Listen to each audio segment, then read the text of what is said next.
2020, proposed changes to the highway code were put into a consultation period. And on the 29th of January 2022, just a week or so's time, they are due to become part of the highway code. Now, if you remember, during lockdown, we were all tucked away in our houses and were encouraged when we could to get out and do some exercise. So if you like, these changes are kind of helping the move towards people cycling more, walking more, and I guess saving the planet.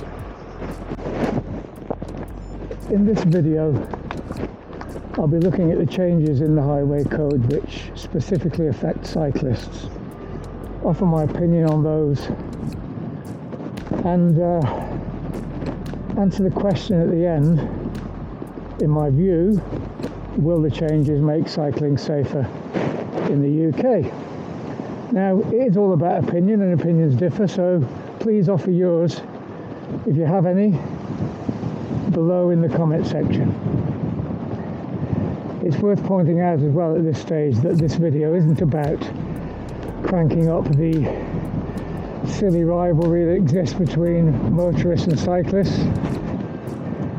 It does exist, and it's really crazy that it exists when you consider that a large percentage of cyclists are actually motorists. There are quite a few changes and tweaks in the new version, but here are the ones that I think are more crucial and important for cyclists to understand. New Rule H1 establishes a hierarchy of road users. Basically, the road users that can do the greatest harm have the greatest responsibility to reduce the danger they may pose to other road users. So that makes perfect sense, really. When you think about it, a 3-ton vehicle in a collision with a bike is going to come off very lightly compared to the cyclist. But equally, we have an absolute responsibility as cyclists. If you're travelling at 20 miles an hour and approach pedestrians with their back to us, we are responsible for making sure that they are safe. It doesn't mean to say you go where you like, because the motorist will always be to blame in the event of an accident.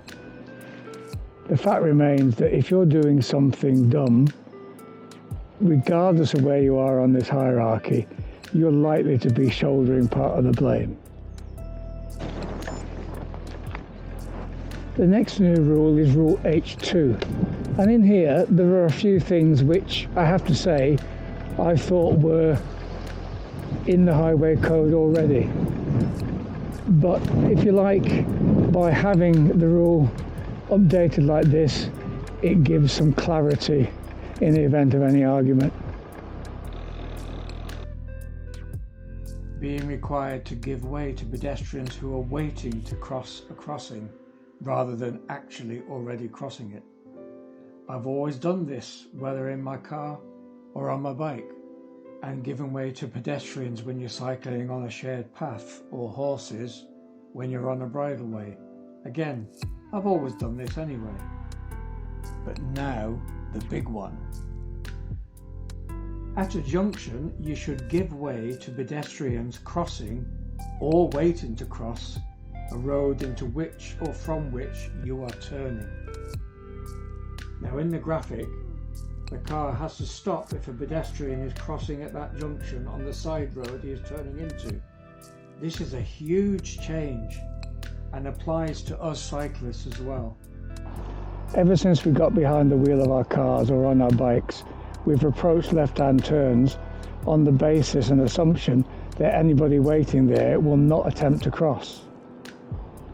This conjures up the image to me of some catastrophic accidents as people get used to the new rule. And I guess we should approach it from the standpoint of we all take care of ourselves, be aware of what everybody else is doing around us, and then maybe we'll get through this. We can't use one individual rule as some kind of finger-pointing blame game. Once again, the rule serves to help insurance companies to decide who's to blame in the event of an accident. But if I'm a pedestrian waiting to cross the road over there, I'm definitely going to be looking around to see if the cyclist or the motorist is stopped, rather than decide that it'll all be decided in court if he happens to hit me. And as cyclists riding behind cars that are about to turn in left into a junction like this, there's an extra reason now why he might just suddenly, unexpectedly stop. So be aware of that. We should already be aware of that, to be honest. Even now, without any rule changes, we should be ready to stop at any time and not really be riding too close to the car in front. Some of the worst accidents involving cyclists are when a car has whizzed past and tried to get to the left-hand turn before you and cut in front of you. Now, this rule explicitly states that they shouldn't do that. That's probably already pretty obvious, particularly if it's happened to you. Rule 72 tells motorists what to expect with regard to the position that a cyclist should take on the road at any given time. As much as some motorists would think our place is to stay out of the way at all times and as far left as we can go, the fact remains that our job in keeping the road safe is to remain as visible as possible. We should already be taking that responsibility with our clothing and lights, etc. But with regard to road positioning, the new rule makes this clear. Basically, own your place in the centre of the lane on quiet or slow moving roads, and move to the left when vehicles want to pass. An exception to this last bit is when you're approaching a junction or the road is very narrow. In both cases it would be unsafe for a driver to overtake, so stay in the middle. This has long been a controversial issue and a source of road rage. I'm sure we've all been there, going along a narrow country lane when it's clear the motorist behind wants us to pull over to the left or to even stop. And we've made a decision it's too dangerous for him to do so, either for a pedestrian or for ourselves.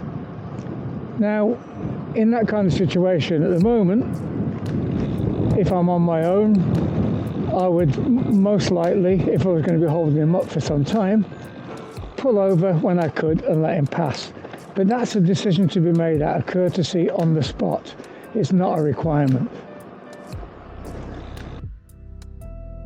So as much as some motorists would like it, the requirement is not to be in the gutter with all the raised drains, broken glass and debris, and the occasional roadkill carcass, which would more likely cause us to end up lying in the road of a car. The distances vehicles must leave when overtaking a cyclist is made clear. I'm sure many of you have had examples where you could literally tap the roof of a vehicle overtaking you, so at least an actual required distance is now being stipulated. In Europe, this has been long ingrained into the mindset of motorists. I remember an incident a couple of years ago when I was cycling in Spain, where a car was behind me and I was wondering why he wasn't overtaking me, as I was quite used to that happening when I was back in England. Eventually I realised it had been because he wasn't able to give me the required 1.5 meters at the time, and therefore was quite happy to wait. When he eventually overtook me, he beeped his horn and waved, and it clearly wasn't an issue for him. The 1.5 meter distance requirement is increased to 2 meters in the case of vehicles travelling faster than 30 miles an hour or large vehicles. And don't forget, we have responsibilities too with regard to distances in the hierarchy. We rank one above horses, and therefore we are required to give 2 meters distance and travel no more than 15 miles per hour, just like a car would. One area that I find rather ambiguous is when you look at Rule 74 and 76 together. 74 states that when turning left, a cyclist must not ride on the inside of vehicles, signalling or slowing down to turn left. 76, however, states that if a cyclist is going straight ahead at a junction, you have priority over traffic waiting to turn into or out of the side road. As is the case already, the avoidance of any accident relies on the fact that the driver has actually seen you. But the lack of consistency between these two rules could cause confusion, and as ever, being aware of your own situation and what everybody else is doing around you when you're on the bike is the key to your safety. There's also increasing reference and mention to something called the Dutch reach, which, as you can see here, is a method of opening your car door from the inside using the hands furthest away from the door, therefore forcing you to face back and see what's coming up behind.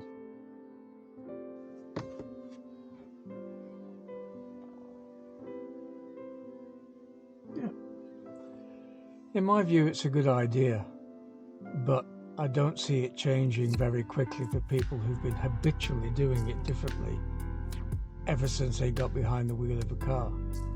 I think this is only really going to make a difference when the people who are taking their driving tests now, and this kind of thing is being taught to them now, when they become the drivers of the future, this is when this kind of thing will start to help matters. And there lies the issue when it comes to making a conclusion as to the effectiveness of these changes making driving safer on our roads today. In my opinion, the answer is not really initially, but eventually yes. A recent survey of 13,500 motorists discovered that only 1/3 of them knew anything about the forthcoming changes. Now that is just a recipe for confusion and misunderstanding. A long learning curve really is what we're facing. They're certainly encouraging motorists to treat a cyclist as if they're another vehicle and manoeuvre around them as if they were the size of a car. But if a specific motorist isn't doing that now, when there's plenty of room to do so, I'm not sure if he or she is going to change on the 29th of January. Just as some cyclists will carry on doing their own thing. Running red lights is already an offence, and for some cyclists, that won't stop on the 29th of January either. Will the changes protect us from the angry motorist who already thinks we shouldn't be on the road? By the way, a lot of the roads that these people are driving on and complaining about cyclists on were actually originally designed for, you've guessed it, cyclists and horses. But I digress. No, of course not. In fact, Mr. and Mrs. Angry Motorist might even be more miffed that the cyclists are being given more priority. There were plenty of people refusing to wear seatbelts for a long time after it became law, so don't expect 100% acceptance of these changes. What the changes definitely do is make it easier for insurance companies and courts to apportion blame once an accident has happened. In my view, these changes are merely a stepping stone towards better road safety for cyclists. The concentration really needs to be on cycling infrastructure, focus on segregation from vehicles rather than just painted white lines or even imaginary lines. So to think that the solution is to make a few changes in a book that hardly anybody reads anyway is pretty foolish.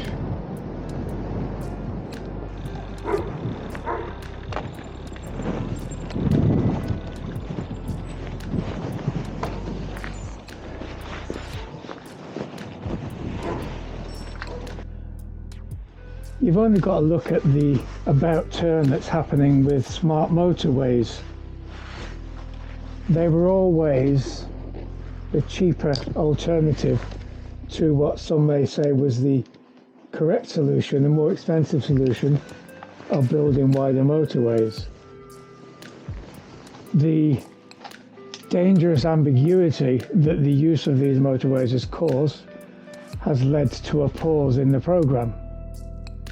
So similarly, with this issue, if we just take the easy and cheap alternative of just relying on these rule changes and don't put some real focus and money behind improving cycling infrastructure, we're not going to see the huge numbers of non-cyclists who currently avoid it because of the danger suddenly getting on their bike.